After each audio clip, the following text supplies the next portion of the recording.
सड़िया उठाव तनी टॉप टॉप मारे सो hey guys, it's me Satya and you are watching crazy Satya. तो भाई आज की वीडियो बहुत ही गाड़फार बहुत ही लाड़फार होखेला बा। तो वीडियो जरी शाम तक जरूर देखेला। हो सके अपना अपना कान में ईयरफोन नामक लॉन मतलब कि ईयरफोन नामक यंत्र जरूर लगा ले लो। तो बिना कौन एले सानी लड़ा लेसन के स्टार्ट कर लियो आज के बकचोदी।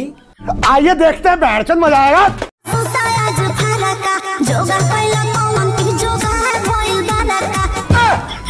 जोगा कैलो कौन की जोगाड़ भइल बड़का। अरे भौजी ई सब जोगाड़ भइल बड़का मतलब का भइल ले सुनाइल तो हद सार लेकिन समझ में ना आइल ह। तनिके खाली फिर से कहबू।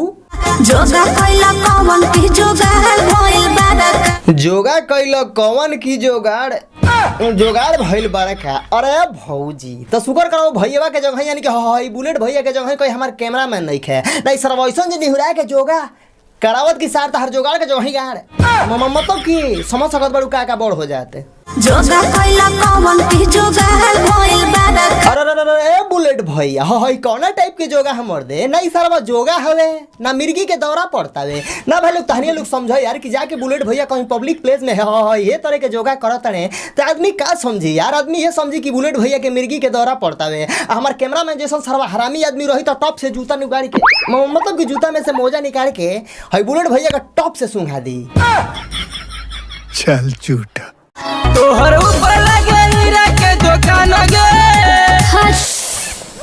ए भैया जी तू सारे कहल का चाहत मर्दे हमरा बुझेबे नहीं कल कि तू ईरा के गदान लाड़ के खदान तू को कौन सी कहल चाहत तनी के खाली फिर से कहब। तोहर ऊपर लगे हीरा के दुकान गे तोहर नीचे लगे कोयला के खदान गे।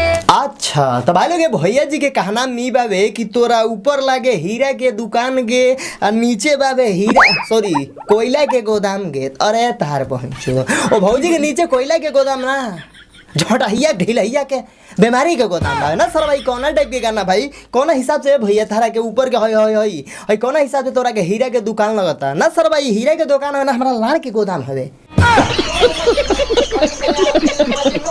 मर्दाना मोरे मुरा सूरत पर का बात कर तू भौजी तहार मर्दा तहार सूरत पे नहीं खे मरत का कौना चीज पे मरत है यार। मरे हौसन जरूरत पर मरे हौसन जरूरत पर। अब हौसन का मतलब ताई लोग साफ साफ समझ सकत बड़ा लोग कि भौजी कहल का चाहती है। ए भौजी उ हौसन जरूरत पे ना मरी तो हैसन जरूरत पे मरी रे सार। भतार हमर कोइले बाटे ढोड़ी देख के शादी। भतार हमार कोइले बाबे ढूंढी देख के शादी। अब देखो भाई लोग भौजी के कहना बाबे कि अगर भतार सरवा भौजी के ढोड़ी देख के शादी कैले बा तो ए भौजी उ सरवा खाली ढोड़िए भर देखले रहे आना तहर गोड़िया मतलब कि कुछ औरो देखले रहे हो।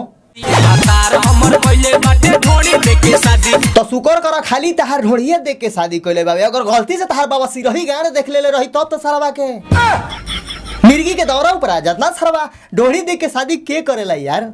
ये सब क्या देखना पड़ रहा है। अच्छा है मैं अंधा हूँ।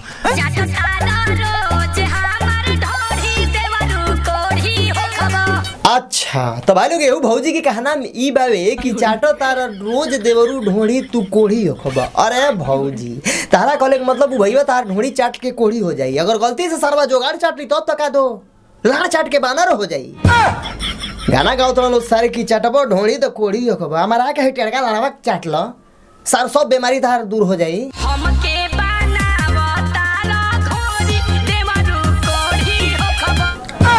हमके बनावत तारा घोड़ी देवरू कोढ़ी खबर। ए कैमरामैन हमरा बुझाता है भौजी के घोड़ी बना के गाना मारता है सर। भाई कौना टाइप की गाना तहनी गावत सन रे कि ढोड़ी चटब तो कोढ़ी खब आ घोड़ी बना के मरब तबो कोढ़ी खब तब तो सारा मारे के लाड़ पर मुता दे लगे तहनी जैसा सिंगर के।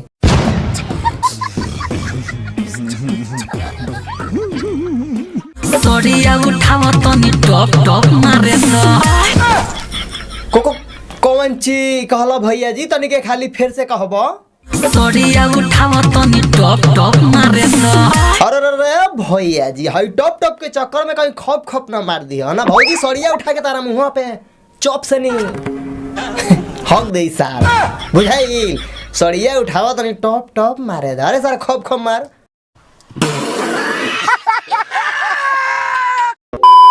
तो तो बस भाई लोग आज के बकचोदी हम ही खत्म करते नहीं। आई होप कि वीडियो तुम्हें अच्छा लगा तो भाई लोग वीडियो अच्छा लगा तो वीडियो को लाइक कर दियो, बाकी वीडियो अच्छा ना लगा तो वीडियो को डिसलाइक भी कर सकत भाई लोग। यार भाई लोग वीडियो बनाए में तनिक मन नहीं खेला तनी मूड सरवा मूड के माई बहिन एक हो गेल बाबे, एकरा बहिन के चोदो कोना के चलते भइल बा, एकरा माई के चोदो के का बताई हम। भाई लोग वीडियो अच्छा लगा तो लाइक करियो, बाकी वीडियो अच्छा लगा डिसलाइक कर सकत भाई लोग। बाकी फिर से मिलते हैं नेक्स्ट वीडियो में, तब तक के लिए